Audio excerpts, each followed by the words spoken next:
On this episode, we discuss The Electric State. A movie that cost how much money?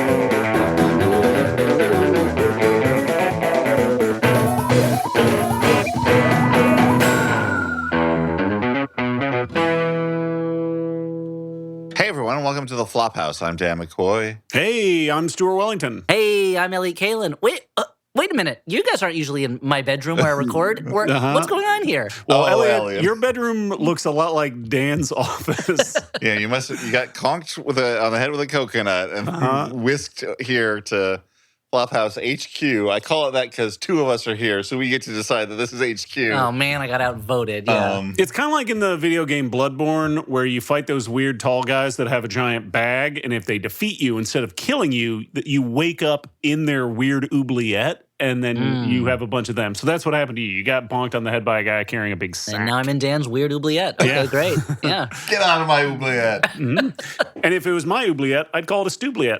Okay, You would indeed. So do we do on this podcast. Very specific, like you're like a comic who was really big in like 1979, and you had one Hell yeah. thing. I was still swimming in my dad's It ball was like- sack back then. This is a podcast where we watch a bad movie and then we talk about it. And as mentioned, Elliot, who normally is on the other coast, has been kind enough to grace us with his presence. It was very kind of me. On Thank you. this Yeah. coast. Thank you. And to hang out. It is spring break. Woo! Spring break. So my family is on the East Coast this week, and that means I get to see my best buds. And then you guys. Oh, boom, boom, boom, boom, boom, boom, boom, boom, boom. So this is a razzing podcast where we give each other the dozens. Oh, I gotta do 11 more of those? Oh, boy. I don't have that many. And the price of eggs, that's the only other dozen I know. Electric State. That's Electric what we're State. talking So the about. movie we Yeah, watched we're is talking Electric about a State. movie. This is one of those Netflix movies, and it's their most expensive one. It was, well, They have according- disputed how much it cost. Uh-huh. But according to Dan, Wikipedia, which is not obviously the most, reliable source. but not the least reliable Not the source. least Yep. reliable either. The projected costs of this were made it the 13th highest, most expensive movies ever made. The number I heard was $325 million. I don't know if that's Yeah. going on. Which they spent on like a bunch of songs and like so many fucking celebrity voices. I thought I was watching a fucking DreamWorks animated movie. I was like, what is this? If? Holly Hunter shows up to just be like a newswoman and Doing say exposition. I am like not complaining. 5 lines. No. I mean, I assume that this is, of course, a character from broadcast news. That was Yeah. my assumption too. That this is in the broadcast newsverse. Yeah. But yeah, You have to imagine that that Albert Brooks character went out to report in the field during the robot war and just got slaughtered instantly. He Yeah. would.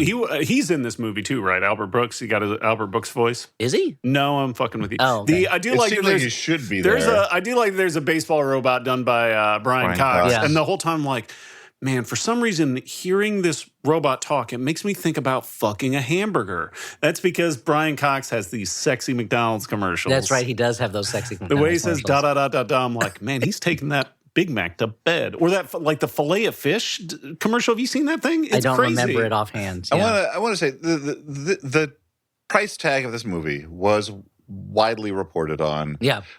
People really It talked was about the a lot. biggest news story of the year, right, Dan? Uh-huh, Yes. yeah. There's nothing else going on but the Electric State being expensive. But normally I'm not one who Talk like, about waste, fraud, and misuse.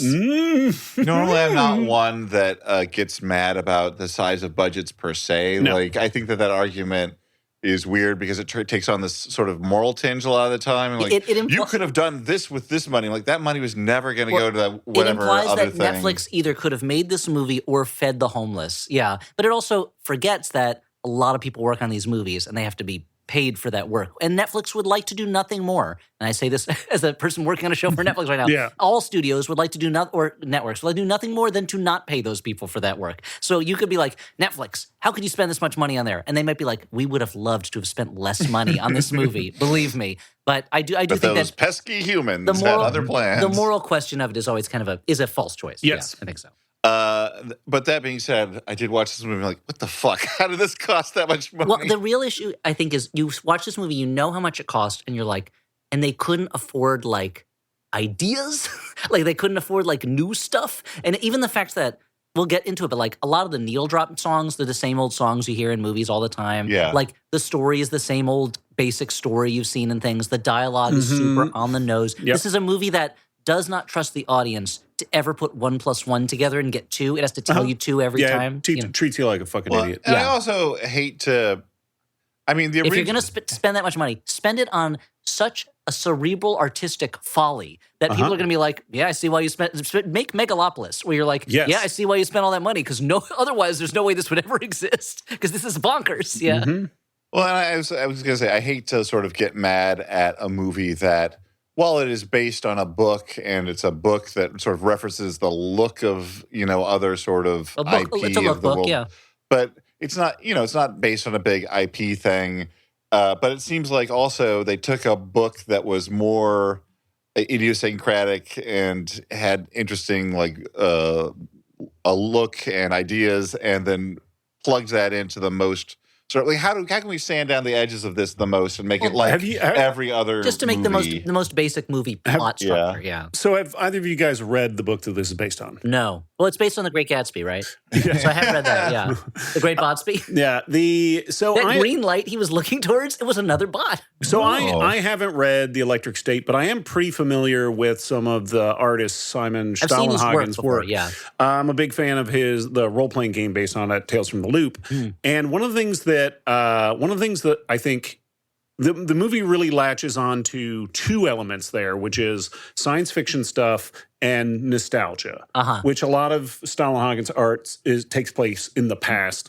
But one of the things that he does is he manages to incorporate these like sci-fi elements, but he puts them in otherwise very mundane situations. And I feel like the movie and that adds like a little bit of wonder to it, like almost like the kids on bikes joy of like being a kid and all of a sudden there's a giant robot walking past your school bus or something.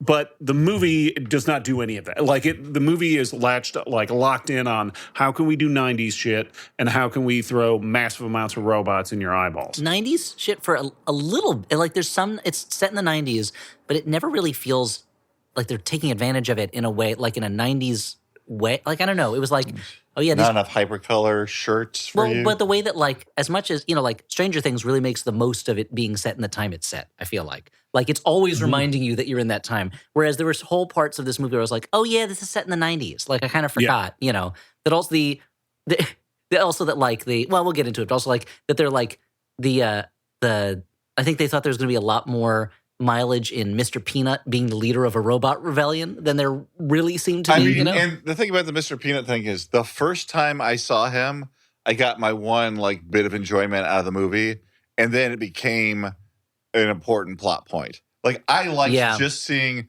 Mr. Peanut signing peace accords with Bill Clinton in a Zelig, Forrest Gump style insertion. That was fun, but then I didn't need that to be more than just a one-off joke. You didn't need that character to come back. Yeah. You didn't need him to show up with a fucking sword cane and get in a fucking sword fight with another robot. Yeah. Let's get into it. Let's get into what actually The Electric State. Yeah, tell us all about it, Dan. Dan's doing the summary today, so buckle up. Mm-hmm. Well, it's a song that has a dance to it. You sort of slide. Oh wait, no. That's a different thing. The 1990. Dan, are you sure you're not the dad of the three of us? No, I just loved sort of growing into dad jokes, even though I was, I don't have a kid actually. Like I liked getting to the age where it's like, oh, my habit of making jokes just to irritate people is sort of like understood by the culture now. I think what you're finally understanding is that you don't become a dad and tell dad jokes. You become an older man who tells dad jokes, and you have a kid, so you have someone to tell those jokes to. Right. Because you know it's going to happen. When you were a younger man. When I was a younger dad. When I wore a younger dad's clothes. People were more apt to put up with those jokes because... I don't know about that. Okay. Sing us a song, you're the piano dad. Sing us a song tonight. A bottle of dad. Captain Dad'll get you by tonight. Hell yeah. Okay. We're on the Dad Easter, Alexa. I forgot what one of these in-person things was like. Yep. Yeah. You also forgot that I grew up in the land of Billy Joel, the tri-state area. I'm going to take you to a magical land of Billy Joel. We didn't start the fire. Where's he's got one of those rest stops named after him, right? And I don't think he does. No. Really? But like they named all the other rest stops after celebrity, big New Jersey into a people. rest Well, he's more of a Long Island guy. Yeah, you're right. I'll shut up. Yeah, I mean, but there are New Jersey rest stops. Walt Whitman has one named after him, and also Vince Lombardi. So. Yeah, and like John Bon Jovi. Yeah, and Bon Jovi. Yeah, there must Molly be. Pitchers. I mean, there isn't a Springsteen one, if only because poet, they felt it was not William a Joel. big enough tribute. But he's a Long Island guy. He's big in New Jersey, but he's not from New Jersey. Okay. Well, this is good to hash out. So the Electric State, which is about Billy Joel. I mean, there is some New Jersey talk in it. I'm Yeah. sure there's at least one Billy Joel song that gets played at some point during this thing. I'm not sure about that. It just seems like there would. Let's Oh, go- yeah, The Stranger. That's right. Yeah. Let's go frame by frame. Yeah, let's get out Jeweler's Loops. Like, is someone in the background playing? Let's look at the audio the audio waveforms Yeah. throughout the entire movie.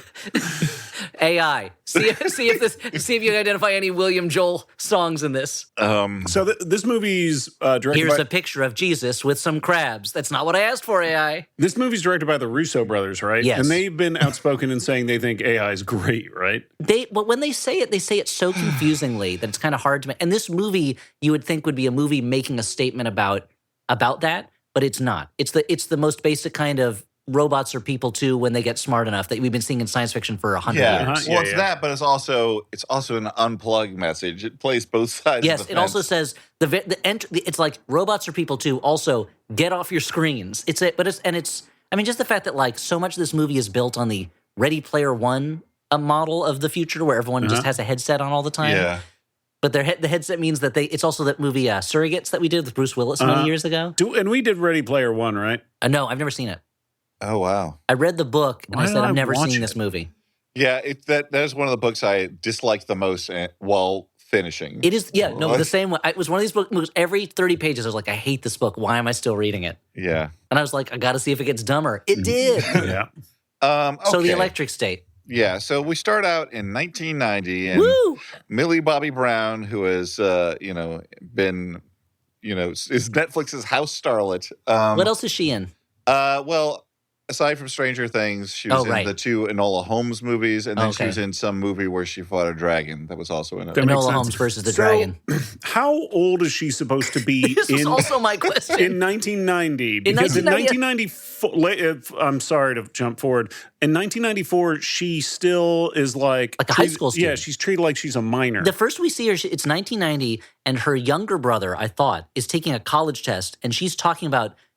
It made it sound as if she was a college student and he was going to join her at college. Then in 1994, suddenly she's in a high school class. I was like, what happened? I don't understand. And also, there's something. Well, he's like super genius. He's But a I super thought she genius. was older than him. Yeah. Yeah, but he's skipping ahead. But he looks like he's like 15. So if she's older than him, she should be college 4 age. years later, she should be in college. Now, I was like, did she go to jail and then she had to go back to high Let's school? just be happy that they didn't de-age digitally that both would have of these been actors. pretty awesome. That would have been funny because they're already young.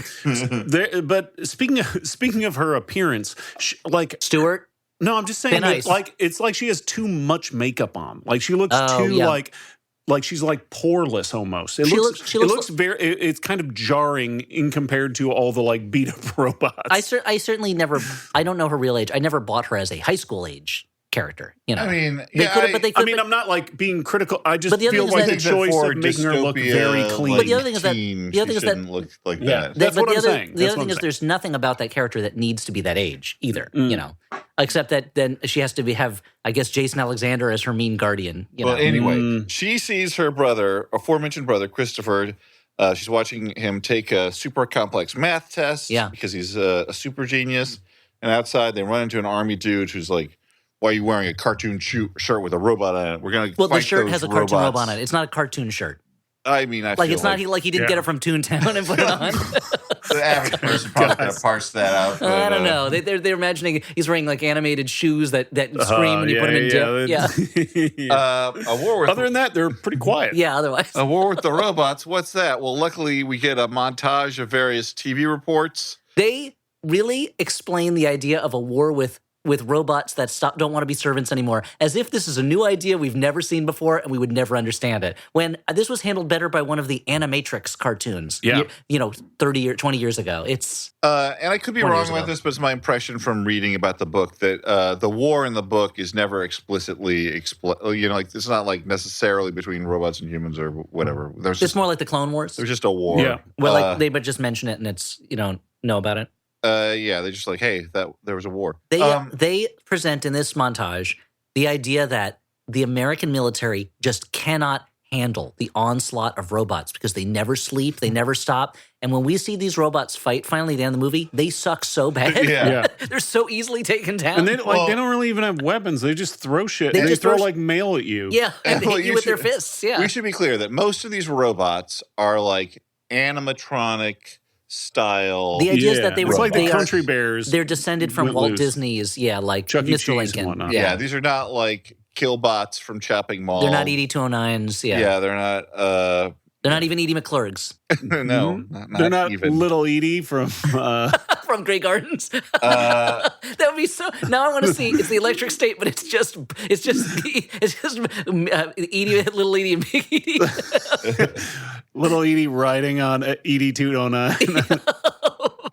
To Italy. Elliot, the length of this info dump that you suggest, though, like it really is moves true. Pretty fast. Well, it moves fast, but it's true that like this is not a complex idea to get across, but actually doing it in such detail over a montage made it more confusing to me than just like because you don't know what information is important. You don't know what you need to know, but this is a movie that is constantly explaining everything to you. Yeah, they feel like you need to know everything, and but they show you Chris Pratt for a moment. Because you can kind of see what he was like when he was a soldier. Like Starship Troopers has like a similar kind of opening montage, but you know what? Starship Troopers rules. But Starship Troopers is also doing it for a very specific reason. There's a stylistic reason and there's a thematic reason that they want it to look like old school propaganda to get across the idea. Whereas this is just information dump. Yeah, and so much of those little cuts in Starship Troopers are about tone really more than it is about the information which you get in the movie itself. I really liked when Starship Troopers hit like Netflix or something after not being readily available digitally for a long time,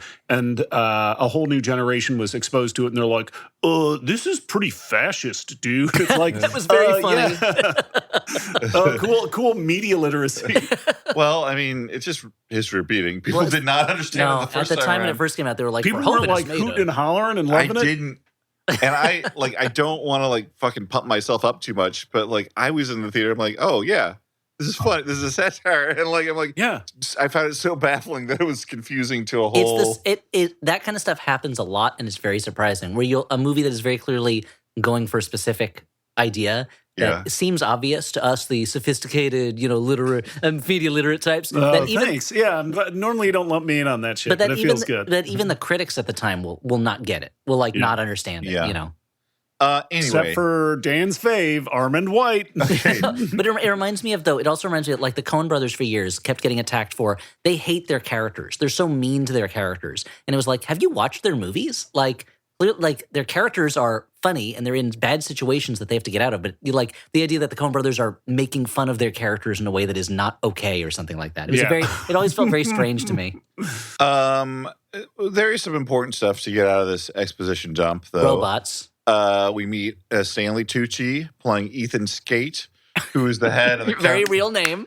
The head of a company called Sentry, but it's spelled with an E at the end instead of a Y, which was annoying to me. Yeah. And also, it's also because it's like in the future there will be no vowels in the names of companies. So. Yeah, and I guess this is the 1990s. So his big innovation was like, hey, we can fight robots with robots if we put the brains of humans into these robot drones. And so he invents a helmet that allows you to remotely control a robot body that has a little screen with your face on it. Yeah, why am I forgetting his name? Like Tom Noonan in RoboCop 2. Now the thing is that I thought the problem was that like the robot brain doesn't need sleep. So, like, wouldn't the human brain still need sleep when they're piloting these things? And also, like, can you imagine how incredibly expensive it is to make a robot double for every soldier, or for at least enough that are going to fight a battle with these? Like, there's nothing about the solution that makes any sense. Have you seen the American military budget? It's bonkers. That's true. But it's also one of those things where it's like, hey, you know what the American military also has?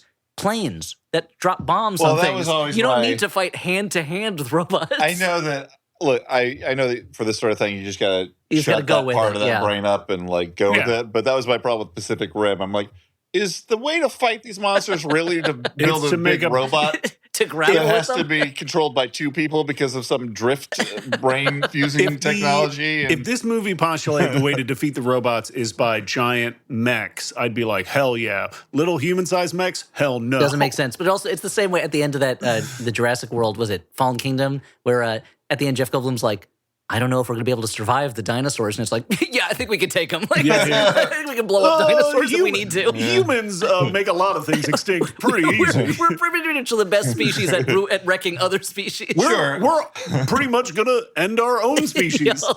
Body size of building, brain size of peanut. But yeah, so his solution is have remote control robot bodies, and that wins the war. And then, and I wonder if if this was a smarter movie, I would wonder if there was some implication that this whole robot war was a way of his just getting his product out there and taking over the system. That would be smarter. And so, because then his helmets go into consumer mode, and now everyone in the world is using them to sit in a lazy boy chair all day with a helmet on, and sending a robot out to do what you want to do. They don't really make it clear how this helps. Like they're saying you could split your time. I guess it's just that you're can sit at home. Is that all it is? That's all it's just fucking Severance. Live remotely. Yeah. Well, no, but it's not Severance. Like I put down it's Severance Light, but I thought it was even more Severance you have where to you're go like there. You're like splitting your consciousness somehow. But I don't think you are. But no, because so the one person we really see using it a lot. There are two people we see using it a lot. Jason Alexander, who just sits in a lazy boy and has a robot go to the kitchen to get him things. And Giancarlo Esposito, right, who is using it to go out and fight other robots. Yeah. But they seem to be totally concentrated on what they're doing. It's not like they can't multitask, you know. Yeah. Partly because they're wearing a big fucking helmet on their heads. They can't do or see anything else, you know. The only other important to the plot. Good clarification. I'll change that. Important to the plot thing is like subtract the word interesting from the record. The robots, in this peace accord are sort of settled on a reservation, the exclusion zone. Out in the desert. And now having learned the basics of the world, we can play this role-playing game. Yay! Elliot, you'll be playing Millie Bobby Brown. Okay, great. Stuart, you'll be Chris Pratt. Yay! Okay, roll for initiative. So, Dan, are you Cosmo the robot? Yeah. Beep, boop. Mm-hmm. No. Voiced by Alan Tudyk. Oh, was that Alan Tudyk? Yeah. I mean, I can't get mad about Alan Tudyk getting work, yeah. He's got two dicks to support. He's gonna buy twice as many condoms. Twice as many eggs for this. Yeah. Twice as many eggs to feed to the dicks. Yeah. Where they just swallow them like a snake. Yep. Yeah, it's like in Le Petit Prompts when you see the snake with I see. But the elephant with elephant, it. it's a hat. No, it's a snake with an elephant in it. Anyway, but that's his penis, you're saying? Yeah. Mm-hmm. So when you said "let's beat prawns," I thought you said it meant the little prawns for a moment. I was like, you mean like in Muppets? I thought it would be funnier to say it all French-like, but I don't have a good accent. I think your accent's great. Keep going. So back to Millie Bobby Brown. We can tell it's later and that something bad has happened because now her hair's kind of ratty and she has a hoodie on. Does she wear fingerless gloves or no? She just has kind of like long sleeves. No, but she does have like some sort of like house arrest ankle bracelet. Yeah. Never explained, which is fine. Or maybe it is. I don't know. Anyway, her human robot foster dad, Jason Alexander, is best known as the voice of Duckman. Mm-hmm. And she goes to school where she gets in trouble because she's the only one who doesn't want to wear one of these neuro helmets because she does not believe in doing that. And because that's the thing. Kids don't like looking at screens all day. No. Nope. But she's a rebel. Come on. Yeah. It reminds me of there was a time when I was in high school. When I was like either a freshman or sophomore, and there was an older girl who I was sitting near, one in a study hall or something, and she took out a cigarette and put it next to me, and I was like, "Why did you do that?" She goes, "I want to see how brainwashed you are," as if I was brainwashed if I didn't want to smoke a cigarette, and I was like, "I don't know, it's pretty bad for you." Like, Feels like smoking a cigarette is what I think of as adults doing that's dumb. Man, you know? she sounds like a fucking scientist. Yeah, she does her own research. Yeah. Wake up, sheeple. Lungs crave smoke. They need it. So she gets in trouble for not wearing this Norcaster. So we go to a disciplinary hearing where we learn what happened, that her family died in a car accident. The guidance counselor or whatever that she's talking to doesn't know this information. She's reading the file. And she's like, she goes, go to the next page of the file. And she goes and reads parents killed in car accident. It's like, oh, so she didn't do any research ahead of time. I should have looked at this before the meeting. I just read parents were, and then it went to the next page, and I didn't have time to turn the page and look. Yeah. So I thought it was parents were Jamaican. Parents were doing great, and they still are. Yeah.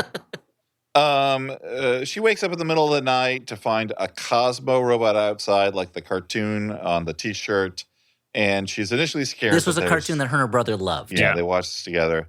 She's scared, but there's something about this robot, and he seems to indicate to her that maybe he's her brother somehow. I have some issues. I wanted to talk through this a little bit because I had some issues with this that I think typify a major problem I have with the movie, which is that in this movie, characters don't do things because that's what their character feels like they should do. They do things because that's what characters do in movies. Yeah. So she hears rattling in her trash cans. I live in a suburb, basically. I live in Los Angeles, but it's a suburban part of Los Angeles. And you're like coyotes. Yeah. If I hear my trash cans rattle, I go, that's an animal outside. I'm not going to bother with that. Whereas she immediately assumes something that she has to investigate is going on. She goes out with, like a taser or a knife? I can't remember. I don't remember. And then she sees this robot. The robot. That's not going to help her. The robot chases her inside, and she's hiding from it. She's scared of this robot. And then when Jason Alexander comes in and starts fighting the robot, she's like, "Robot, we got to get out of here!" And they're on the run together. And it was like, wait, there's no reason for you to investigate. There's no reason for you to be dealing with this robot. There's no reason for you to now be friends with this robot because the robot makes a hand signal that she recognizes as her brother's.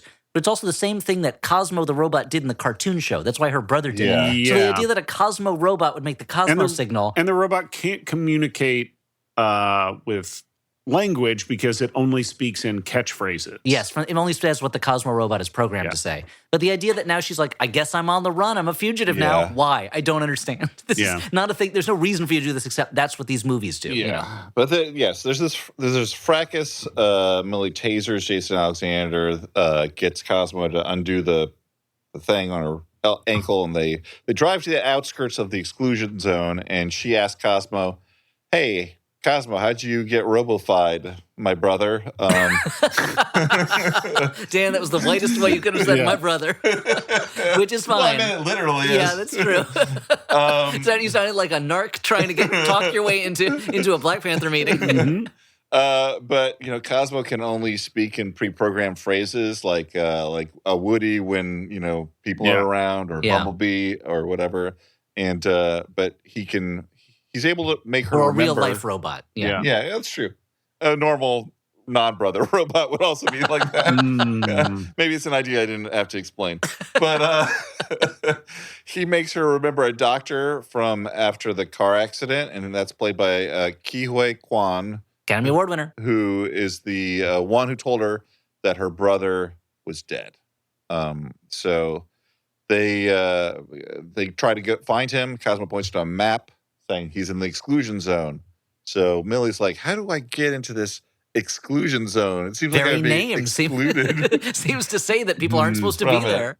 But her foster dad used to get a bunch of black market stuff that's plundered from there. Yeah, we need like a Han Solo Chewbacca team to get him in. That's what we need, all right. Probably at this P.O. box, right? Yep. Where we'll find him. And he comes out. They get there to the P.O. box, and Pratt is introduced coming out of a semi truck to the strains of Chris Pratt. Chris Pratt to Danzig singing "Mother," and I still like him based in those Guardian movies. Like he's gotten annoying otherwise, but I have affection there. But he's not like the cool Danzig semi truck guy. Well, that's the thing. When you play Mother, literally the message of the song is, this guy is such bad news. Tell your children never go near him because he's going to bring them to do the worst things they can do. And then you introduce a guy who's like, Star-Lord is already cut rate Han Solo, and now this character is cut rate Star-Lord. And he's just kind of like a loser who roams around in a truck. And they do the joke where he has a a signal phrase that his partner is supposed to use to get him out of trouble,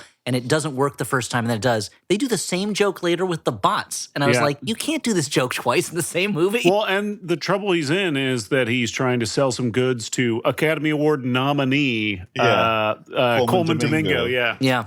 Who is wearing, he's a fashionable guy. This time he's wearing a robot. Yeah, wow. And he drives up on a motorcycle too, right? That's Which I think is pretty cool. very funny. Like I better be watching some kind of heavy metal type movie if you're gonna have a robot driving a motorcycle. I know he probably wasn't as big when this was shot, but like I think this was in development for a little while. But like, it is wild to me that he just shows up basically to be a drone and get zapped. Yeah. Well, it also means that he only shot the footage of his face. He didn't do anything else, probably. You I don't think he was doing mocap that? mocap for the robot, no.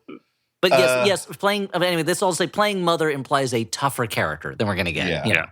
But like I said, What a great song. It's great. Showdown with hard to do in karaoke. Warning. Yeah. Showdown with Coleman Domingo bot and Pratt's buddy Herman zaps him with a little electro zap. And Herman's a robot. Herman's a little robot. So they're a, like Stu was saying, a Han Solo Chewbacca team. This is a guy and a robot, but people and robots are supposed to hate each other. Yeah, they hate each other, but not this time. I mean, they razz each other a little bit, but it's, there's real love there, Sure.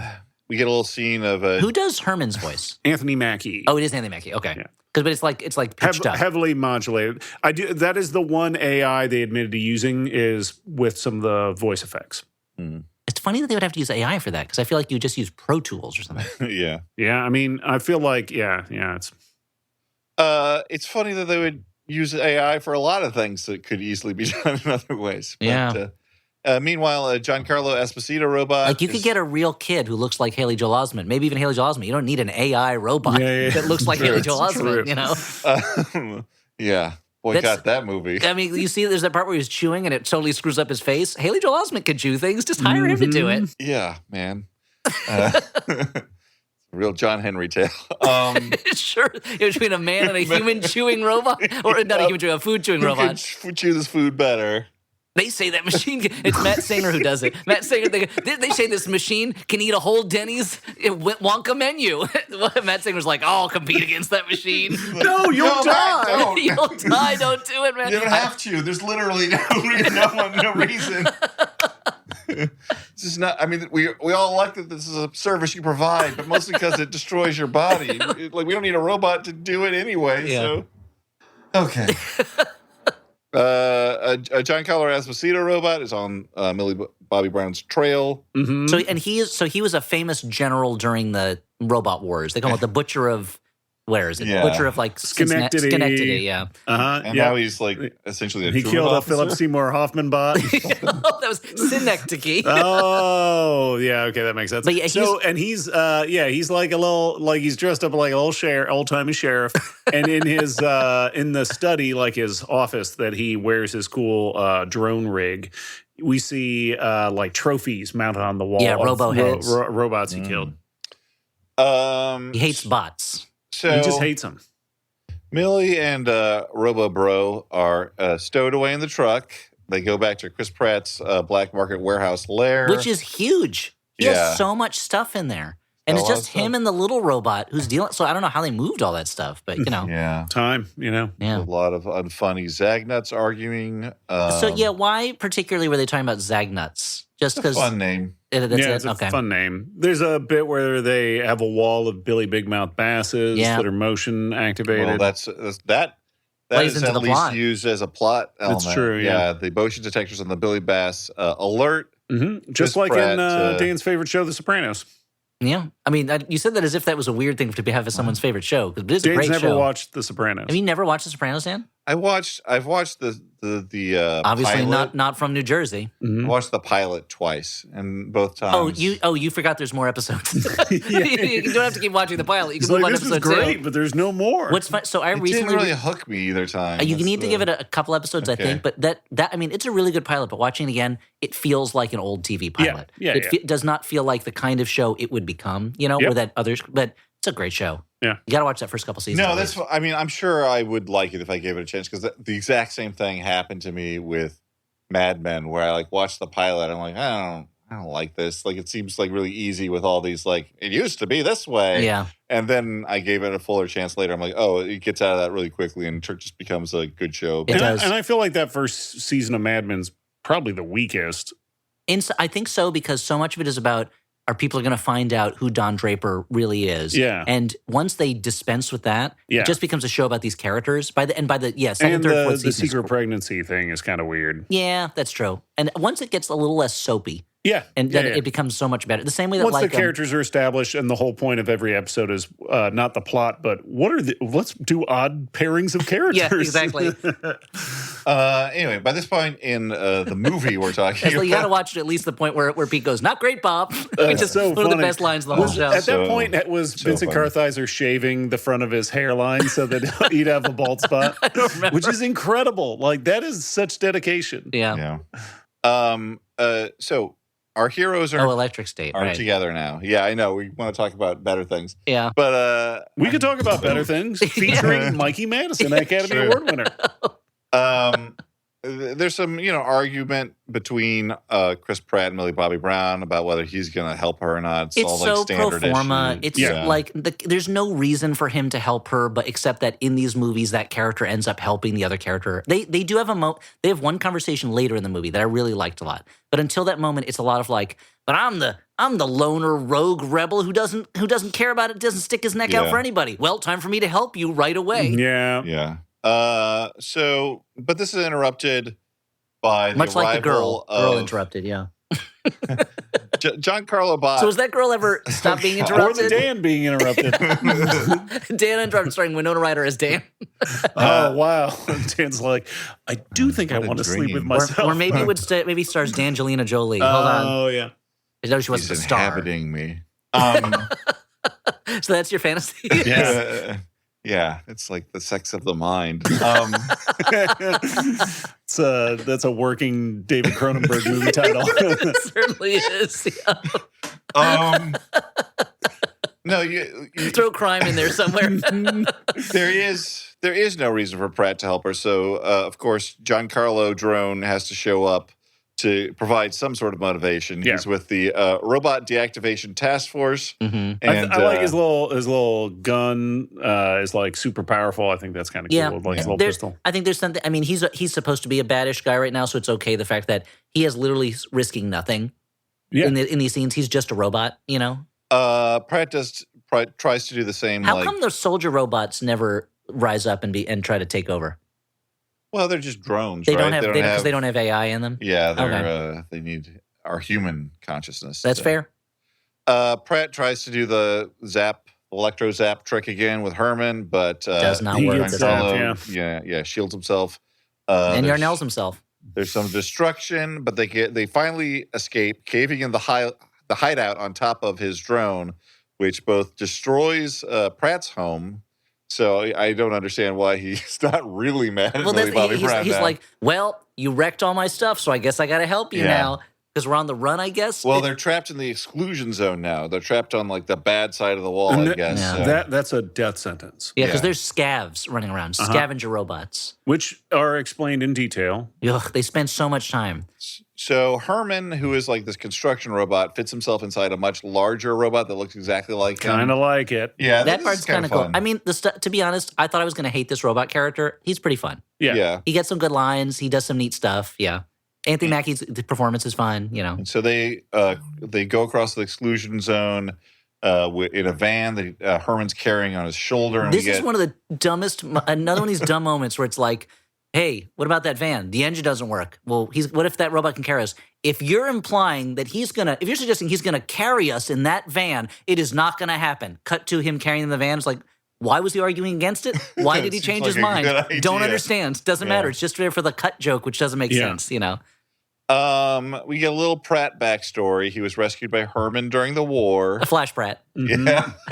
He became an outlaw because of their forbidden robo-human connection. Guys, I would like this way more if we found out they were lovers. Which Well, he at the could end- kind of imply at the end. Yeah, Oh, like Pratt okay. does have that line where he's like, I think I might like you as more than a friend. He goes, I love you as more than a friend.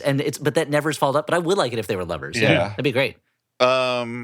The best part of the Rebel Moon series is that the bad guy is in love with a tentacle monster. Yeah, You know? hands down.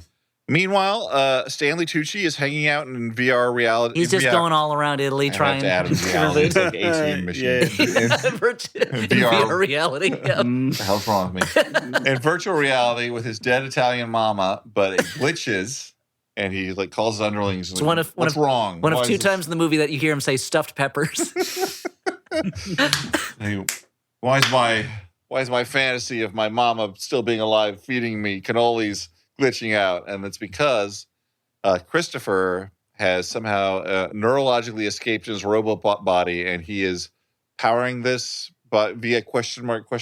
So we find out that the entire neuro helmet center system, which encompasses the entire world, is entirely flowing through Christopher's comatose brain. Super brain, yeah. Yeah. Yeah, we don't get all the details now, but that's what happens. And Yes. it's because he's got such a super brain. His super guess. brain allows them to do all this computing power. Yeah. But it's also like, well, if the human brain has that potential, maybe we don't need computers. Yeah. Like, maybe we don't need robots to do stuff. I don't know. But I mean, it reminds take me a that lot of limitless how it reminds me a lot of how in the 41st millennia, humanity is only able to travel through the stars due to the light of the Astronomicon, a psychic beacon projected by the God Emperor of mankind. And it flows from his magic brain, similar to Christopher.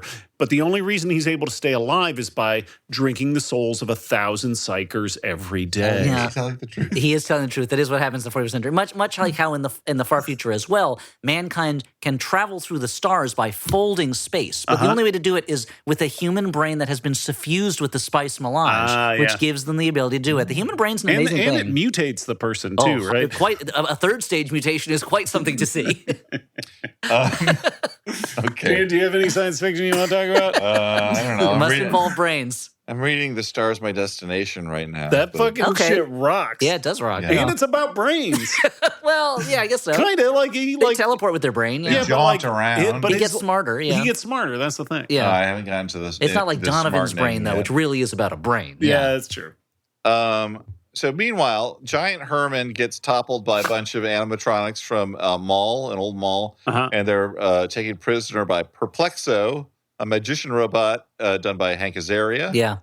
Who takes them to their That's a leader. professional voice Can't go actor wrong right with Hank there. Azaria. Can't You go can, wrong. you can tell the difference between a celebrity cameo robot voice and Hank Azaria doing it. Yeah. Like Hank Yeah. Azaria's a master. Yeah. He They, gets so many more notes out of that equipment than anybody else does, out of that instrument. they take him to Mr. Peanut, their leader, who's pretty nice to them. Is that Woody considering- Harrelson or Matthew Yeah. McConaughey? Woody Harrelson? Yeah. Okay. Oh, really? I don't know how I missed that.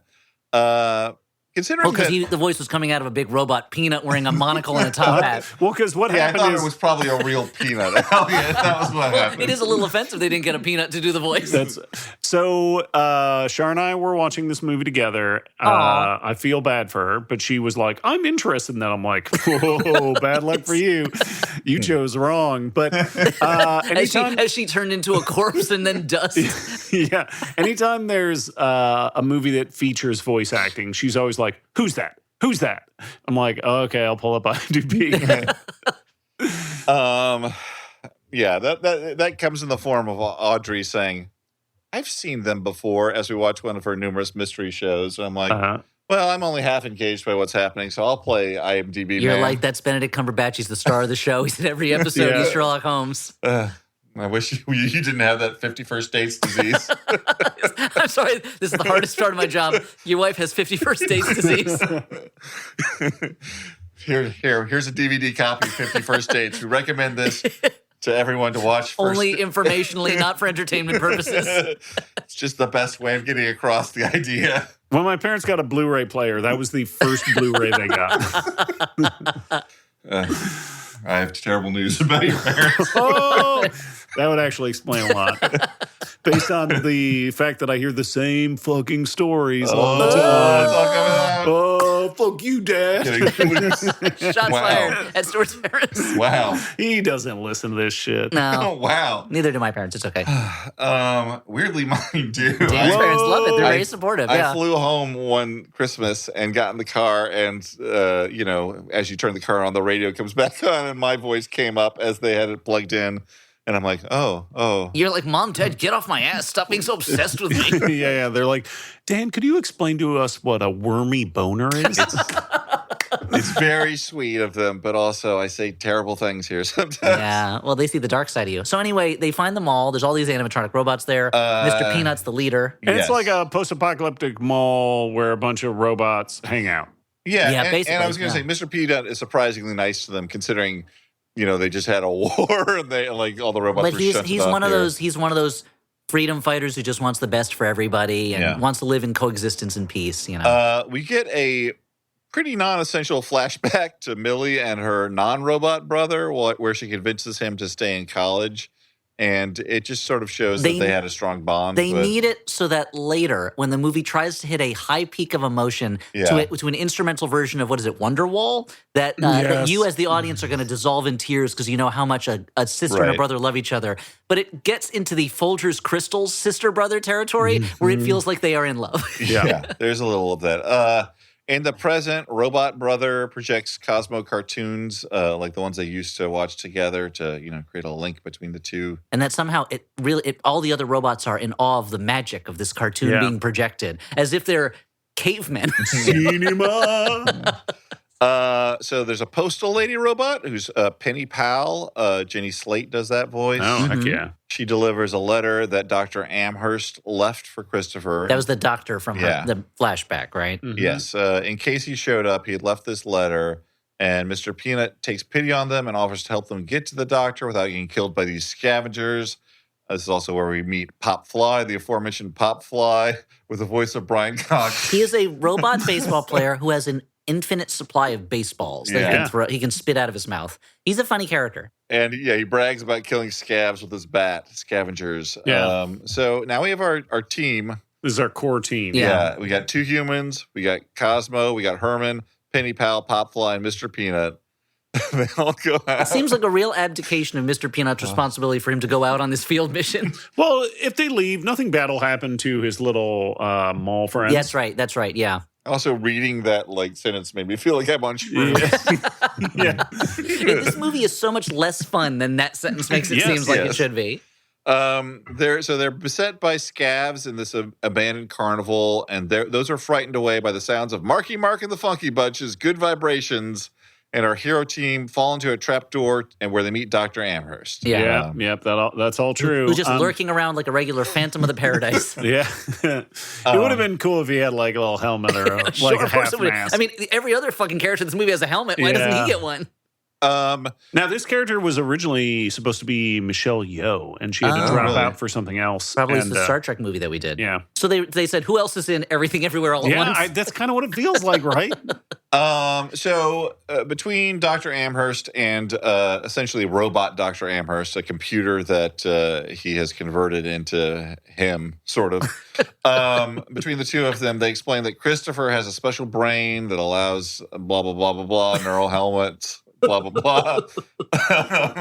And I wish that's the way they'd done it in the movie. Since he was in a coma, they just told everyone, hey, he's dead, so we can use this juicy brain to win the war. I will say, I did feel it made me feel very happy that he is the actor who is now at the point in his career where they're like, who's hot right now? Throw him into this movie. Like I feel like there's a lot of actors where it's like suddenly they're in everything, and I'm like, okay, good. If he's that actor for a little bit, that makes me very happy. I'm glad about that. I wish that more of them seemed to be like things that were getting good reviews. Yeah, I mean, he's mostly in. I think that he's going to be in a lot of junk for a while, but he brings a real soulfulness to this part. That's that like I feel the like the curse writing of does not supporting, support. like a supporting actor or actress thing, right? Is that they make nothing but stinkers after it. But pretty much. I mean, that was Cuba Gooding Jr.'s curse for sure. And Heath Ledger. Oh no! Wow! And but also, what did we? What's her name? Who won for West Side Story and was just in Ariana DeBose. Yeah. Was just in what was the movie? The dumb movie that we watched? Oh, Craven. That's right. Yeah. He's just inherently likable on screen. Yeah, he's a good presence. But so anyway, Christopher woke up. I thought you were going to say Christopher Walken. Christopher Walken. I don't remember him in this movie.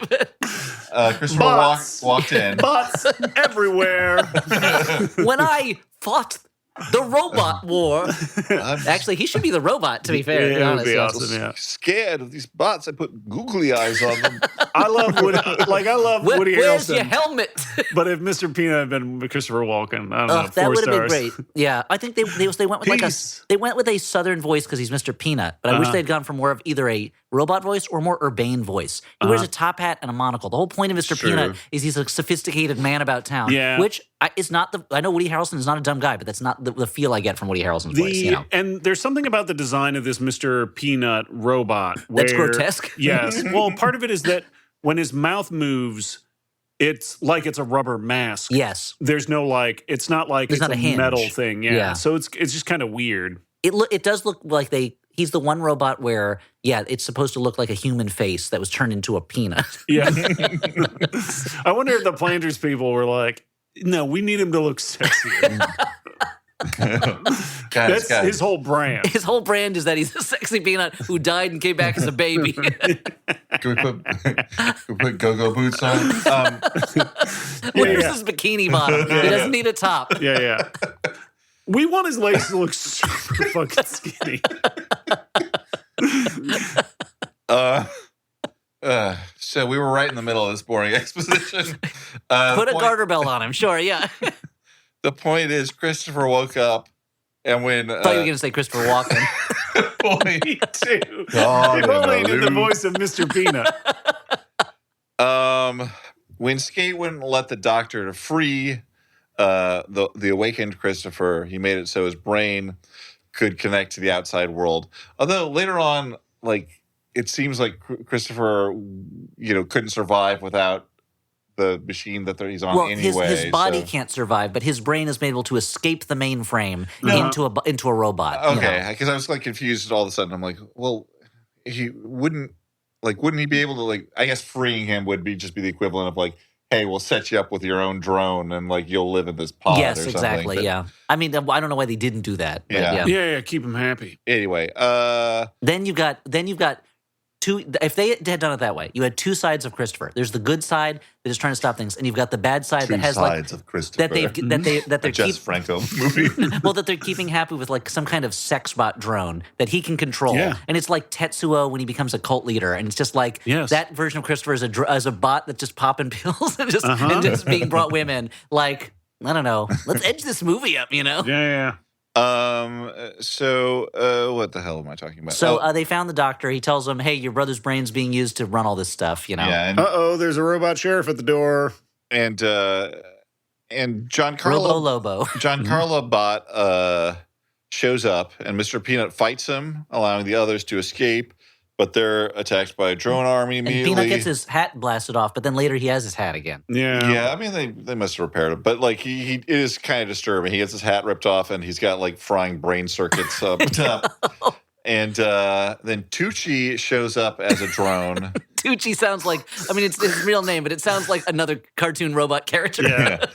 A Tucci drone flies down and kills Dr. Amherst over the objections of Giancarlo Esposito, who only kills metal, he says. He then takes the longest possible time to decide that Stanley Tucci is a bad guy. Yeah. Also, I was unclear the entire time.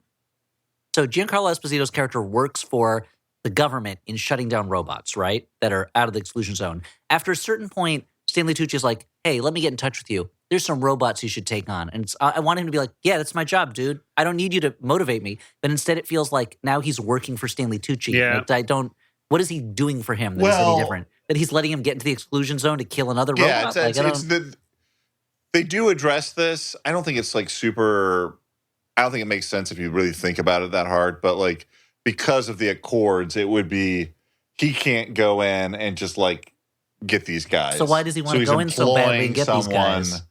So that he has a bit more distance from. I know why Stanley Tucci's doing it. Okay. I don't know why Giancarlo Esposito is now acting like he works for Stanley some Tucci. motivation. blasting I bots, think that he dude. gave him But he doesn't need his some- permission to blast bots, right? That's true. Yeah. But this allows him to get into the exclusion I guess that's zone, true. Yeah. Where he gets max bot blasting. Max Bot Blastin is a great name for a character. Yeah. Hey, they could've robot just- porn actor. yeah, just pay me. It's like Magnus Robot Fighter, but instead of fighting them, he has sex with them. Max Bot We Blastin. need something with more power. We need to get Max Bot Blasted. Only he can give us a robot orgasm. My name was, I grew up Max Blotbastasorian, but, I'm going to change it to Max Bot Blasted. Robo Ellis Island, yeah. Robot Statue of Liberty holding up a circuit board or something. The bots go back to the mall, which has been raised in their absence. It's all burnt up. Oh, they made it higher? Yeah. If only. Raised up to robot heaven. Yeah. Meanwhile, Cosmo, Heaviside layer for bots. Yeah. a handcuffed Cosmo is led through Sentry in cuffs to see himself in flesh form in a medical pod. In a meat suit. Yeah. Giancarlo Bot is mad that Tucci had him hunting a human boy, and they have a boring moral argument. It's very boring. Pratt gives Millie a little pep talk, says he'll help her try to break into This Sentry. scene I liked a little bit. I felt like there's some writing here that I liked more than I thought I was going to. Yeah, I mean, it doesn't really... Doesn't make sense. Yes, that's the thing. Like, she asked this question, like, when did you stop being a jerk? And he says, like, I'm still a jerk. I got a haircut. She goes, when did you stop being an asshole? He goes, I got a haircut. I like those two lines. No, but it was they great. don't. But the scene does not. I mean, the movie doesn't deserve them. Yes. No, like, I don't actually know. Like, her question still stands. Like, I don't know why he changed his mind. But, I don't know why she's listening to him. Yeah. But it's sweet. We'll take what we can get. Fortunately, they have essentially a robot version of Dr. Amherst still, even though That computer that you mentioned, yeah. Same voice. So he's still getting paid. And he's got glasses on the screen, yeah. Yeah. He's got the codes. Do you think the actor stops getting paid if their character gets killed? Yeah. That's why Richard Jenkins made no money off of 6 Feet Under. We wish we could pay you, but your character's You're dead. dead the whole series. Yeah. Same thing with, what's that? Bruce This Is Willis in The Us Sixth and, Sense. And Paradise. Yeah. Bruce Willis in The Sixth Sense. Like, we can't nominate you for Best Actor because you're dead. So he didn't know they shot the movie in sequence, so he didn't know he wasn't getting paid to the last scene. Yeah. Hey, that's how you do it. So there's an orchestral version of Don't Stop Believin' plays Yeah. as submarines approach Sentry. The fucking music in this movie sucks so hard. Sucks horrible. Yeah. It's and it terrible. gets worse as it goes It along. does get worse as it goes on. Yeah. I am not the sort of person who's like usually mad about needle drops, like unless they're like the most. Unless one of your friends has a obvious heroin ones. habit, in which case you want them to drop that needle. Mm-hmm. Yeah, I mean, it's like, Just not into their arm. I don't. Into a needle recycling bin. Yes, yeah. I don't need to hear. I feel good again. I don't need to hear bad to the bone. I don't would need love to hear hear I feel good again. I haven't heard it in years. Hallelujah. Hallelujah, I never want to hear Bad it. to the But also, bone. Hold on, I'm coming. Like things that are like have been like turned into cliches. But here, like at the beginning, it's like, oh, normal like dumb needle drops. It doesn't make me too mad. But then by the end, it really ramps up into. I think doing the orchestral versions really brings it to a new level of stupid. Yeah. But It's like how what is it? The Sons of Anarchy show would just constantly do like slowed down versions of like alt rock songs. Yeah. But there's a certain kind of director that loves to use pop music in their movies. Martin Scorsese is one where, for the most part in his movies, I think he's also looking for songs that you might not associate with what you're seeing, or songs that like maybe you haven't heard that much or that means something to him. And I feel like in this movie, the rule was we can only use songs that have appeared in other movies within the past 3 to 4 years. No, I do not want the audience to be shocked out of their seats by hearing a song that they don't immediately recognize. If it was an AI, if the music supervisor was AI, I would not be surprised. That would be. The music supervisor is like the shittiest touch tunes in a fucking college bar. But anyway, we get this orchestral Don't Stop Believing. Submarines approach Sentry. Stanley Tucci frowns at some monitors. Then Breaking the Law kicks in. And Just for it, we don't get enough of it, a giant Herman throws cars from the parking lot. There's a bunch of fighting that Having said that, the needle drops suck. Breaking the Law is a great song. I'm not saying, I mean, the thing is that the problem is that like, even a song like Mother or Breaking the Law, like it's when it's applied to this specific context, it sucks. Yeah, they're not doing anything good with it. Yeah. Although they are breaking the law. It is against the law to pick up someone's car and throw it at a building. I don't know. Is it illegal for a robot to do that? What are the rules? Let me look at the rule book. Hold on. And the this is weird. It says law NA on account of why would we write it? I was excited to see that there's that the scientist who gets the car thrown at her is Patty Harrison. Oh, really? Yeah, that's right. Yeah, that's cool. Yeah, it was Super funny. there's a few people got paid that I'm happy about. I'm never unhappy with someone who is good gets paid to be in a movie. You know?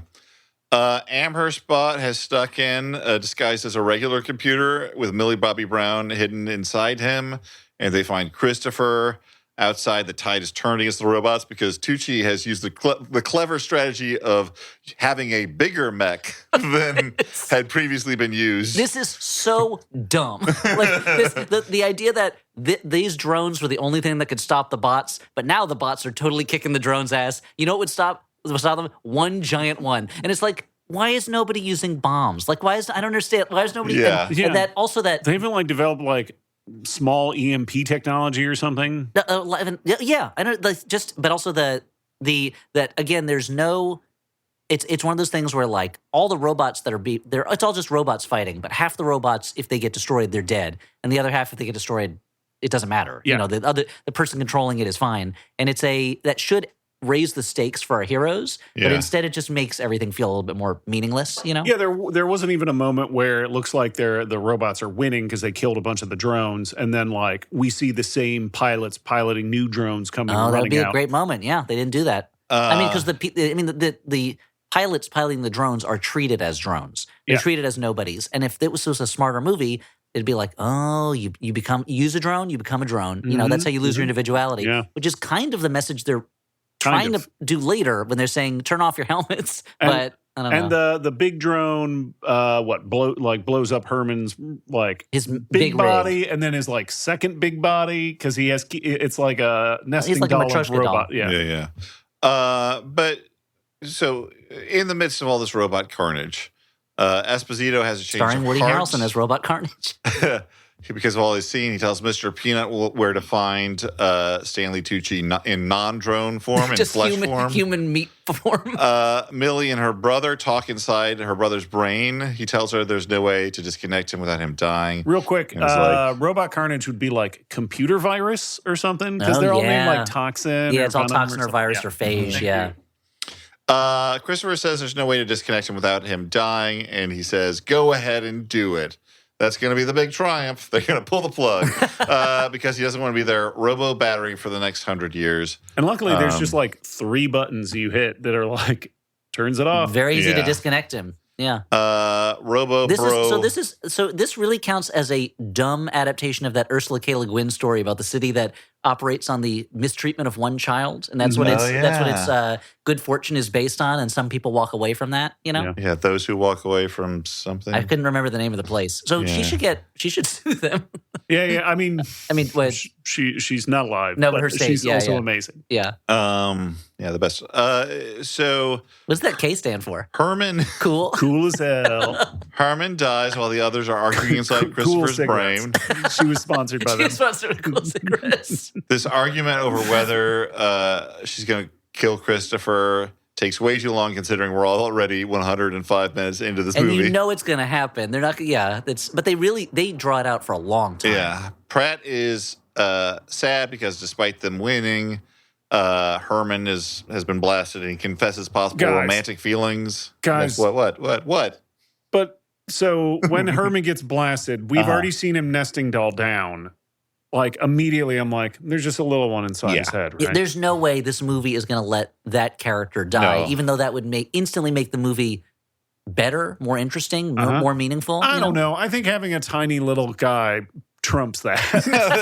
That's what happens. Another smaller Herman pops out. A little bitty one, yeah. Little guy that can perch on his shoulders. I wish his voice was also pitched even higher. That'd be really funny. And when he's in the big suit, he should have a super low voice. That would have been really funny. Out of Herman's head. Yes. Oh, it all comes There's together. a little man inside and you there. know what? Now there's only one of him, so he's like Herman's hermit. Wow. There's probably another one inside. Yeah. I don't think so. There's nothing else belongs to Hermans except hermits and heads. Yeah. What happens? We get another dump of news clips showing that Skate was held to account. A dump of news clips is the correct plural, like a murder of crows or a pack of lions. I feel like this wrap up was somehow dumber than the rest of the movie. Maybe. Well, the way they're just Yeah, and the bad guy and everything, and everybody now hates this technology that everybody uses. Well, they're like the technology that ran the world is over. There's chaos. People are going outside and enjoying themselves. Like no, like this. And everyone got ice cream. And Millie Bobby Brown at this point, during an orchestral version of Wonderwall, Millie Bobby Brown delivers a sermon to you, the viewers of the Electric State, telling you to turn the electric state off, for fuck's sake. Go hug your loved ones. Tell me that 2 hours ago. She's like, stop using your helmets. Like, I thought the helmet system got fucked up. Like, why are you telling people this? And I didn't like this movie before this part, but this was the part that made me angry. Now I made me want to throw something well, this feels at like the television. This feels like Sucker Punch, where Sucker Punch is 2 hours of like girls in miniskirts fighting each other and fighting monsters, and at the end is like, don't you love this, you sick fuck? What's your problem that you love this movie? I didn't make this movie. You put it on Michael screen, Haneke dude. made this movie. Michael Haneke? Yeah. They only had enough torture porn and uncomfortable stuff for one night, but it lasted 8 nights. We've been through this before. You made fun of me for this. It's how his name is pronounced. We looked it up. Yeah, that's All true. right. Anyway, finally, the last image of the movie. Last sandwich of the movie? Last sandwich Oh, on the left. That's my ears. That's not Dan. That's not ears. Cosmo is in a dump. The Yes, Christopher Cosmo. It's called the Electric State. But we see in a puddle that a dog is drinking from that he's gotten up, suggesting that maybe Christopher lives on in some form after all. And Yoshimi battles the pink robots plays as I think about battling some pink Russos. And there we go. It. We did the whole So they movie. just did a Made it search for through. songs with robots in them. And you Totally know what song did. they didn't do? What? Mr. Roboto. I'm kind of surprised. Yeah. That is weird. Now, if it was all needle drops with songs with robots in them or robot stuff, it was Mr. Roboto, Our Friends Electric, that kind of stuff, then I'd be like, oh, you know what? This is kind of dumb, but it's okay. At least they're all themed robots. Hey guys, let's do our final judgments. Whether Sure. this is Well, we a loved it, obviously. good bad movie, a bad movie, or a movie that we kind of liked. Yeah, how do we feel? This is the unofficial bot month or whatever. Yeah, we right? went straight from movies without Spider-Man to Bot Month. We transitioned into them, yeah. Bot mom. The voice cracking while he did it was the icing on the cake. Yeah, I didn't like this movie. Really, Dan? You talked about it for a while. Yeah, you took really exhaustive notes for you. a movie you didn't like. Likely story. It did make me curious. Like, I went in search of stuff about the book because I was curious, and the book sounds interesting. The book sounds like sort of haunting, and it's vague about what happens, and it's sort of horrific. All the things that this is not. Maybe for the first time in cinema history, a movie was made out of a book, and they failed to capture what was special about the book. Yeah. Well, this is like so antithetical to what it seems like the book's vibe is. Like, there's nothing disquieting about the movie, The Electric you would State. think the book was Ready Player One or something like that. Yeah. But yeah, I thought this was just your standard boilerplate nonsense. Elliot. Yeah, I also felt the same way. I thought it was a bad movie, and it felt for that reason, it felt very generic and very kind of like default setting. I will say this. It looks pretty good. The effects look good. They clearly spent a lot of money. There's some performances in it I like, but overall, from the writing to the way the action scenes are done to the music choices, it just feels very like it feels like they're working off a recipe, Yeah, and after I don't want to start drawing correlations to the Russo brothers' other work, but it feels like that I guess I just have to assume that a lot of what made their their successes comes more from pre-established characters that we already like. We already we're invested in these characters, so they don't have to worry about doing that work. And when they have to try and make us care about these characters, I can barely remember one thing about any of these characters. What's next? They definitely have strengths, and I feel like this movie does not play to those strengths. Bad movie. I know what's next. This podcast. This podcast is next? I thought the that's one what you're we were listening doing. to right now. This podcast is brought to you in part by Squarespace. If you want to offer services and get paid, you need a website, and Squarespace gives you everything you need all in one place with professional on-brand invoices and online payments. Plus, you can streamline your workflow with built-in scheduling and email marketing tools, and you can look good getting paid with their library of award-winning website templates with options for everything you might need, intuitive drag and drop editing, beautiful. You can drop a dragon into You that can drop thing? a drag You in wish. any fucking where you want. Beautiful styling options, visual design effects. You don't need to be a web design expert. You just need Squarespace. Head to squarespace.com/flop for a free trial. And when you are ready to launch, use offer code FLOP to save 10% off your first purchase of a website or domain. And now... Actually, Dan, can I plug a couple things? Sure, plug away. I just want to plug a couple things of my own. One of those is, as I've said before, I write the Harley Quinn comic book for DC Comics. Comes out once a month. I'm gonna be writing it for a little while longer, which I'm excited about because I like writing it, and it's a funny book. Very few multi-issue storylines. You can pick up an issue, you can read the story, you put it down. Of course, plot threads continue from issue to issue, but I'm trying to stay away from too many multi-issue stories, so you can have a satisfying experience every single time. At the same time, this episode's coming out in April. At the end of April, April 22nd, my new picture book comes out. It's called Sadie Mouse Wrecks the House from Harper Kids. The artist on it is Tim Miller, who did Horse Meets Dog with me. Okay. And I think it's super fun. It's about a girl, Sadie Mouse. She is the good mouse in the family. She always has to do all the chores, and she's tired of it. So she's going to be the bad mouse and do those chores as destructive as possible. And it's a super fun book. So it's called Sadie Mouse Wrecks the House on bookstore shelves, April 22nd. Pre-order it now if you want to through your local independent bookstore.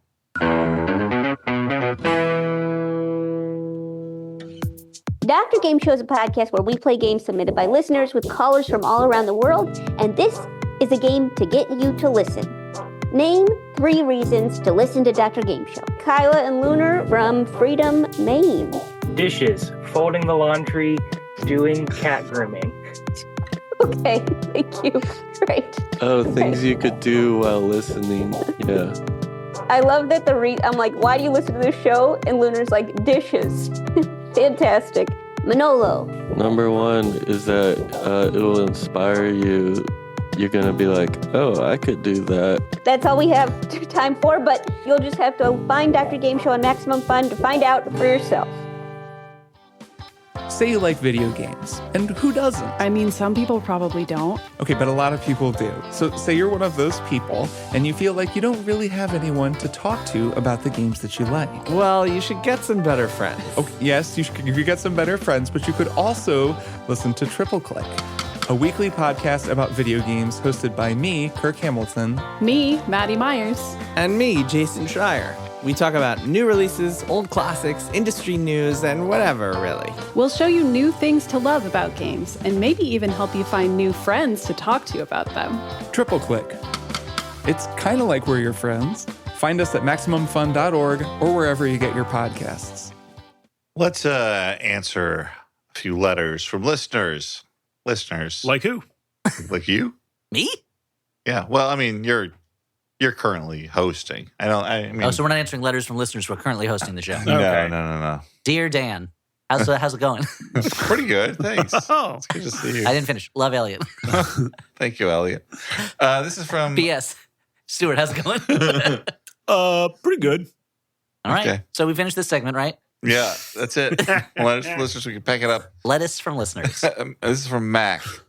Mac tonight, famous for his giant crescent moon-shaped head. You know what? Mm-hmm. The person made a guess that said Mac, last name, the knife. So they okay. guessed the thing That it's a Mac play the on. Yeah. Yeah. Mm-hmm. I know him by his German name of Mackie Master. Mac says, "Hey, Peaches. I consider myself a Quentin Tarantino fan, but unlike most Tarantino fans, I don't like Reservoir Dogs because I didn't like the infamous ear scene. It was too gruesome for me and took me out of the movie. Do you have The camera pans away. Yeah, I mean, it's the anticipation. Your brain supplies the camera does pan away. Do you have an example of a movie that you would have otherwise loved, save for one scene, that you wish was cut or different?" Yeah, I mean, there's like sort of easy like 80s, like stuff that was like insulting shit that I wish wasn't in movies that I otherwise like either the Monster Squad or Bill and Ted's Excellent Adventure. They both have like gay slurs in them that I would love to just not be there, but that's not a whole scene. There's stuff in a movie that I know Elliot doesn't like at all, but like in Licorice Pizza, I don't know what like the racist like character played by John Michael Higgins is doing in the movie at all. Like it's the one element where I'm like, I don't even understand. And so I would love for that to be excised, but I get that. I mean, there's a lot of movies that I love where there's a scene that my favorite movie of all time, The Taking Pelham 1, 2, 3, has similarly as that scene with Walter Matthau being insulting to the Japanese subway guys. Yeah, I wish that scene was not in there and something else like it was in there, you know? And I think your second favorite movie of all time, The Kingsman, has that weird anal sex bit at the end. Yeah, that is my second favorite. For the record, my second favorite movie of all time is Shadow of a Doubt. I mean, they both seem into it. I don't understand what It's just kind of weird that's like, it like commodifies it. It's transactional. It's kind of weird. But there are definitely, I was having trouble with this question because there are movies I think that have a scene of, there's a lot of movies that have a similarly to the letter writer Mac Tonight, a scene of violence that I find goes too far for me, or that makes it like makes me uncomfortable in a way that the rest of the movie doesn't necessarily. But I'm having trouble thinking of specific ones right now. There's definitely like, but there's lots of movies. I mean, there's so many old movies I love that have a scene in it where it's like, ugh, I'm racist, I don't like that, or oh, that line I don't like. But I feel like for the most part, when there's a scene in a movie that is just out of tone brutal, then I that often gets to me. Although that being said, then sometimes you have a movie like The Silent Partner where there's a murder scene in that is so much more brutal and intense than I expected, and it is great. It's an amazing scene. Well, because it suddenly like shifts the movie into a different gear. I think the movie becomes so much harsher. Yeah, you know, I mean, I think it's like last year. I would say probably the horror movie that stuck with me the most from last year was Smile 2 of all things, which is not a movie that like I like that much, but there was some like genuinely interesting stuff in it. But there was just so many rug pulls, and it's such like just like a mean-spirited movie. I had trouble like really enjoying it. There's too many rug pulls at the end. I would argue that like the mean-spirited in this in that movie feels so sort of Sam Raimi-esque almost, where it's like like a Drag Me to Hell type thing. Yeah, like the fun of it is like I'm gonna be just like more mean than you expect with this tone. That is some of the fun of Drag Me to Hell, where she really doesn't deserve to be dragged to hell. And when you think she's figured out, it's like, no, you didn't. I get it.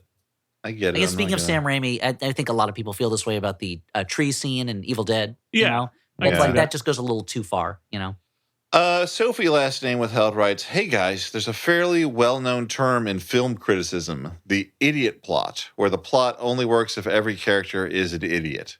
I was considering the idea of a genius plot, where the plot only works if all, or at least the pivotal characters, are geniuses in a way that's equally as infuriating to watch. Can you think of any examples?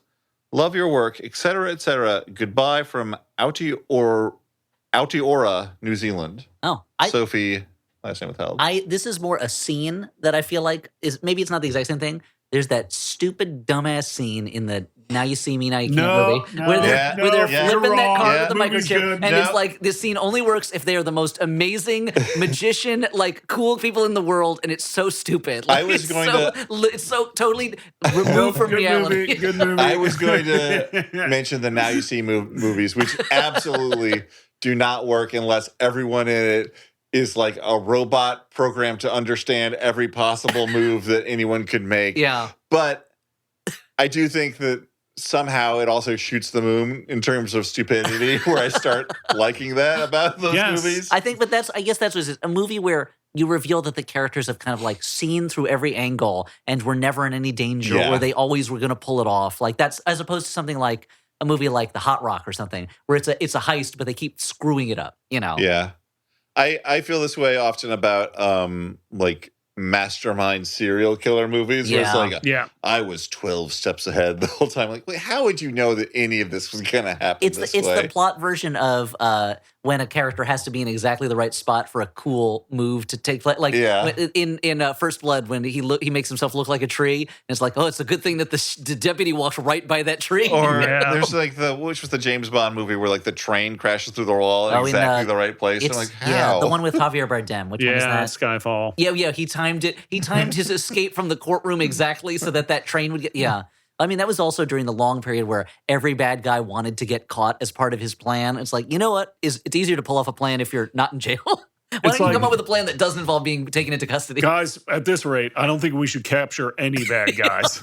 They just want to get caught. They all want to get caught. It's just playing into their hands. So let's get on to recommendations of movies that we've seen recently.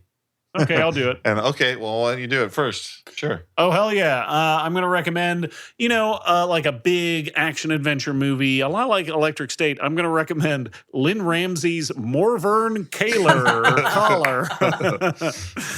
This is a movie there are a lot of robots in Morvern Collar. I just got around to watching it, and it's really beautiful and sad. It's about a young woman in Scotland who wakes up on Christmas morning to find that her live-in boyfriend has committed suicide, and she then spends the rest of the movie doing everything possible to avoid dealing with that grief. And it's I feel like it's a really interesting character portrait. It's a interesting portrait of two friends. And it also uses music so beautifully, and it feels almost all diegetic. That's diegetic or diegenic? Diegetic. Yeah. When it's coming from within the scene. And I feel like Lynn Ramsey seems to have a talent with using audio in her movies, and I think this is a perfect example. It's great. Yeah. She is one of my faves, despite never making a movie that you would call like a feel-good picture. Yeah, you never throw them on just as comfort, when you're sick. I mean, that was the thing. I was sitting on. I had borrowed this Blu-ray, the Fun City Editions Blu-ray from one of my bartenders, Margaret Barton Fuomo, who is a film critic, and she actually has an essay in this DVD copy. And I'd borrowed it from her like a year and a half ago, and I was like, okay, I think I'm in the right place emotionally to watch this. I think Morvern Collar, though, like I do think is weirdly like the closest she's come, just like a comforting movie, just because the vibe is. Yeah, sort she did of Ratcatcher too, right? Yeah, Ratcatcher is bleak. Yeah. I turned that. I was like, like Audrey's going out this afternoon. Let me pick a movie that I've never seen before off Criterion. Let me see a good movie for a change. And then like Ratcatcher, I'm like, oh my God, why did I? Yeah. It's a movie where you're like, why couldn't there just be a killer kid with a bow and arrow? So I wish they were fighting a robot, Mr. Peanut. I'm gonna recommend a movie I watched today, just before we all gathered together. I watched. But Dan, when I walked in, you were watching Daredevil: Born Again. That's not a movie.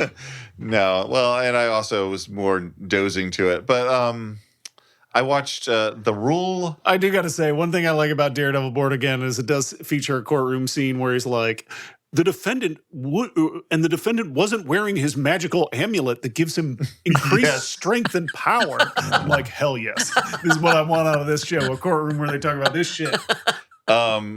Yeah, I watched the Rule of Jenny Pin. How's that?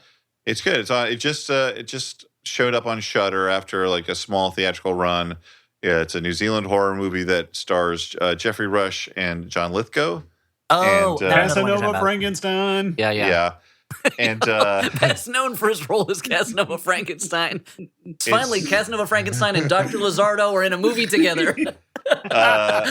It's about Rush plays he's a judge who has a stroke and has to go live in assisted living, but he still has all his like mental acuity. He's just his body's not working well. He needs help. And he's a very like dignified man and kind of a dick. So like having to live there is hard on him. And he discovers that sort of everyone there is being terrorized by John Lithgow, who has this doll, this baby doll puppet that he goes around with. and he's just a bully to all these people, and it's but it goes beyond bullying. He's a sort of a sadistic, evil man, and it's about their falling in love. It's about a battle of wills, and it's kind of the modern,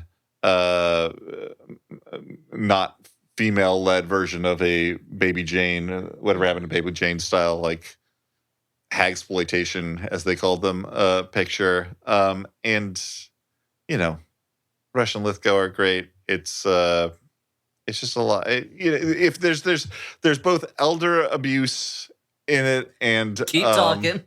And Joe Bob Briggs over here. I'm senior foo, geezer foo. I'm warning people that there are things in it that might disturb beyond the regular horror thrills. There's that. There's an attempted sexual assault that gets thwarted. But there are things that in there that might bother you if you know that they're going to bother you. Don't watch it. But otherwise, it's good. I'm going to recommend a movie that's not very easy to find. I wonder if I've recommended it before. I don't remember. But I saw a little bit of it today, and that is The Clock by Christian Marclay. This is a movie I've not seen all of, because if you're not familiar with it, I'll tell you, it is a 24-hour-long movie that is a supercut of scenes from movies where you can see a clock in them where the time is mentioned, and it is synchronized with the time you're watching it if you see it at a museum. So the movie functions like a clock, and the way that the clips are put together is really masterful at times, and it creates this sort of idea of kind of a movie universe where all these movies are kind of happening at the same time, and it's this massive variety of different movies that with different feels about them and different tones. But it's 24 hours. It's 24 hours. So I've only ever seen at most like an hour and a half of it. I was going to say, because you never have time to watch shit, dude. How do you watch this thing? It's also an art piece, so you have to go to a museum to see it. You can't get it at home. And so I was at the Museum of Modern Art today, and it's playing right now. Because your kids were like, I want to see this, Daddy. What's weird, so my younger son really wanted to see Starry Night, which they have at Museum of Modern Art. He was surprised it was so small. And the clock was playing. I'm like, I really want to see some of this. I've only seen a little bit of it. If we're there and there's no line, we got to see some of it. My kids were like, ugh. My older son got really into it. And so there's something it puts you almost in a trance in a way. Yeah. I could easily have seen the two of us sitting there for 10 hours if we had the time. And were you guys pointing at the screen to point at the clock each time, like the Leonardo DiCaprio Yeah, exactly. meme? That's where the clock is. But if you ever get the chance to see it at a museum, try to see it any time of day. I hope it someday is available in some way for home viewing, so I can see the middle of the night parts, because part of the fun of it is that because you're seeing scenes from throughout the day from different movies, time of day affects what the kind of content is. So we saw a lot of stuff today where it's people getting up and going to work, Yeah. But in night, I've heard there's a lot of dream stuff and strange things, but around 5, 6 o'clock is a lot of characters having dinner. So it's you're seeing scenes that are set at the time where you are. The funniest thing was walking out of it, my son goes, "What time is it?" I'm like, "Oh, it's 11:17. We just walked out." That's a good show. But if you get the chance to see The Clock by Christian Marclay, I highly recommend it. It's a really fantastic experience, and not one that's easy to get, because the museum's got to own this piece and then show it, Mm-hmm. Yeah, it's a good thing that HBO Max doesn't have that, because they just shelve it forever. HBO Max had it. They would cut it up into 15 pieces, then they'd take at random 10 of them away. The way that now HBO Max has no Looney Tunes on it at all, basically. But at one point they had they had so many Looney Tunes, and then they were like, we're just going to take away the later seasons. And it's like, well, that these are the classic ones from the 50s, right? Now all we have is the early ones from the 30s with Egbert and Porky Pig before he was a character. Yeah. Anyway, HBO Max, put up the clock so I can see it. So I can see the whole thing. Hey, this was the first full episode post Max Fun Drive. We did have a mini, but I just wanted to say thanks to everyone who glad you just appeased the straw man who was like, actually, Daniel. Yeah. I had no lister in my mind. I just said it for accuracy. This is the first full episode. Yep. Afterwards. Thank you to everyone who supports the show. I was worried about this year because the world is scary in so many other ways, so it's easy to be anxious. But what's going on? Really showed up. Thank you. Thank you to our producer, Alex Smith. He goes by the name. He also knows him. He knows the name he goes by. He goes by the name Howl Donnie. They say the shadow knows what evil lurks in the hearts of men, but does he know his own name? Do any of us truly know our own names? Oh, yeah. Makes you think. Rumpelstiltskin knows his own name. And he Because hopes nobody bitches else are always does. saying that shit to him, and he's like, damn it. Mine's Dan McCoy. Mine is Stuart Wellington. Now I'm imagining Rumpelstiltskin tweeting. He's like, the moment when she realizes your name. And I'm Elliot Kalin. Thank you, Max Fun listeners and members. We really appreciate it. And thanks for listening to us talk about nonsense. Bye. Bye.